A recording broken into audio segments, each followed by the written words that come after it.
welcome back to the channel. My name is Norbert, and this video is about how I'm trying to sort out my adult life. For a long time, I had been in that state of confusion, not knowing where I was heading and what I really wanted out of my life. So I wrote down the things I wanted to achieve and acquire, and perhaps you can resonate with this, but after a few days of working hard, I slacked off.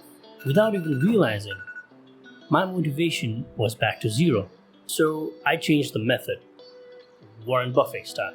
So he says to write down all the things you want, pick out the top 3 goals, and focus on only them. Forget about the rest.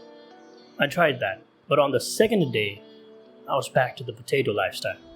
So this time around, I made a routine. I scheduled my day down to the minute. The first 2 days went smooth. But on the third day, you guessed it, potato. I had the entire pandemic period to figure stuff out, sort out my life the way I really wanted it. But I kept failing. I wondered why that was. Were my goals too big?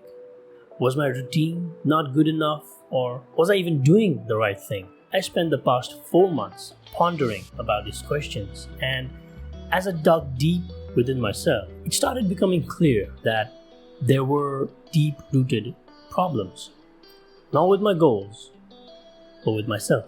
Prior to the habits, routines, and systems and all that stuff, what I really needed to tackle were these 3 things.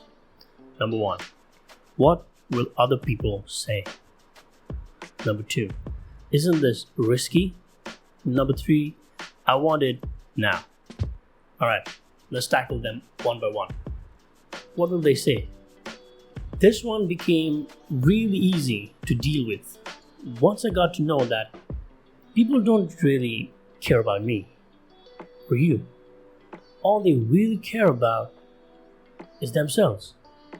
Now, this is a fact backed by psychology, known as the spotlight effect. According to the spotlight effect, we overestimate the attention that people pay us.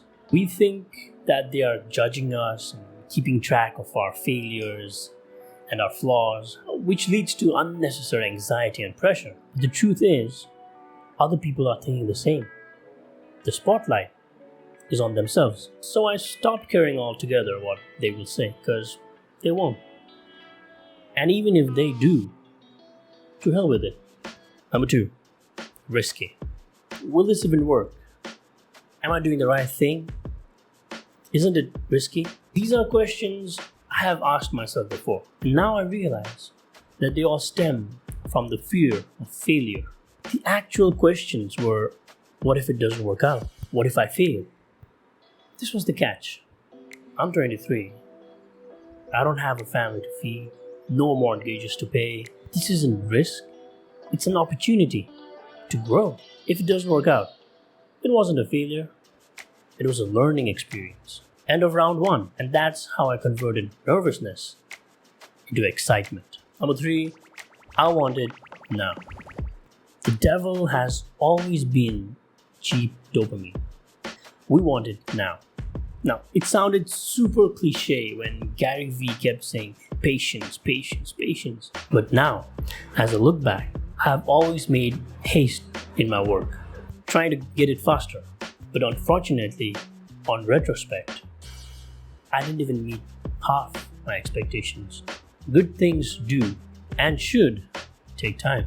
And what hammered the last nail to this concept was this saying by Roy Amara.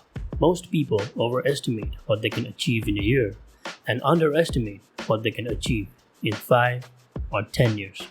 Think about that. I may not have sorted my life out just yet, but I'm now self-aware of the root problems that are holding me back.